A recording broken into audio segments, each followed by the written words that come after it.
trapdoor. Yeah. Okay, good evening.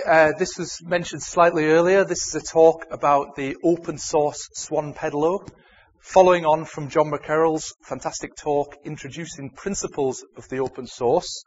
Like all of the things that are involved in open source culture, the open source Swan Pedalo pictured here, you can play around with it, you can change it if you need to, and everybody can get the benefit.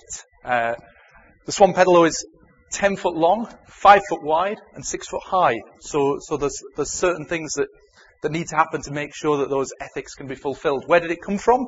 It came from people's imagination.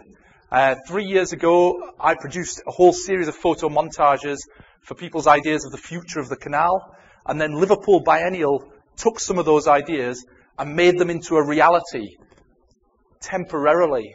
But like a racehorse that has run its races and ends up as dog food, the Swan Pendalo ended up on eBay.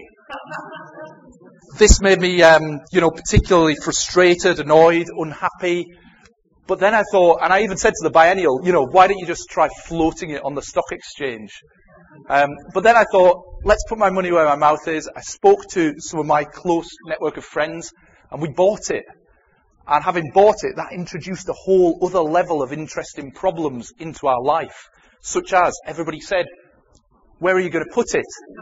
So we had to find somewhere to put it, and one day we coordinated, I think about 10 people to come down, to lift it, to put it into a van, to drive it somewhere. And we were filled with joy when we arrived at the cooperative space in Liverpool, where it lived for a week. This is Nathan Jones, who was looking after the space then, with Ross Diel, who's in the audience there.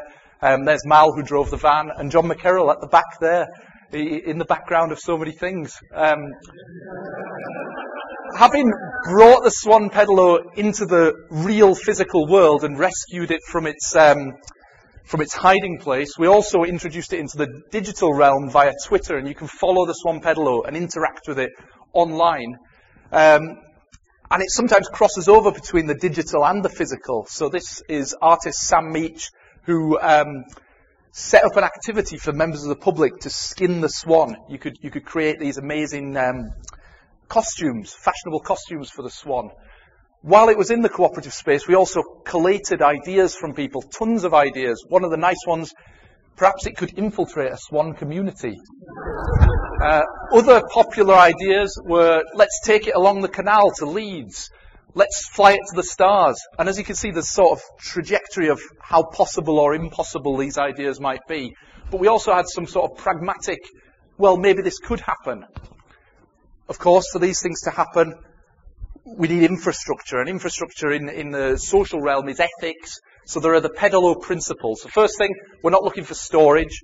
We're looking for loving hosts for the swan out there in the world. Secondly, we don't want the swan to be mere spectacle. We want it to be engaged in activities. We want those pedals to be pedaling. And thirdly, and this is the most important thing, respect the swan. Okay? You might want to use it, but if someone wants to use it after you, if you've drilled it or painted it or whatever, it's not going to be so useful. So this is what we're trying to develop, a kind of principle for how this thing can work. It's a bit different to a piece of software because you have to store it. Here it is in a workshop, and that's where it currently is at the minute, near Prince's Park. But it's not alone. It has a whole community of people around it, and we're hoping that more and more people can become involved in this community and can integrate the Swan Pendalo into their social lives, their social activities, their hobbies.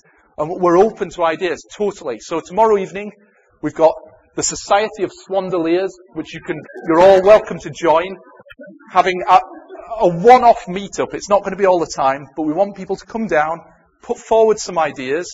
Maybe you've got something you'd like to try. It's tomorrow evening at the Ramp Studio on Victoria Street. Here's how you can get in touch, or just have a chat with me. And I saved my last slide for just really peaceful contemplation of the swan, which looks so much happier now that it's Open source might not be the right term. It's almost like free range. You know, it was previously in a contained space. Now it's out in the world.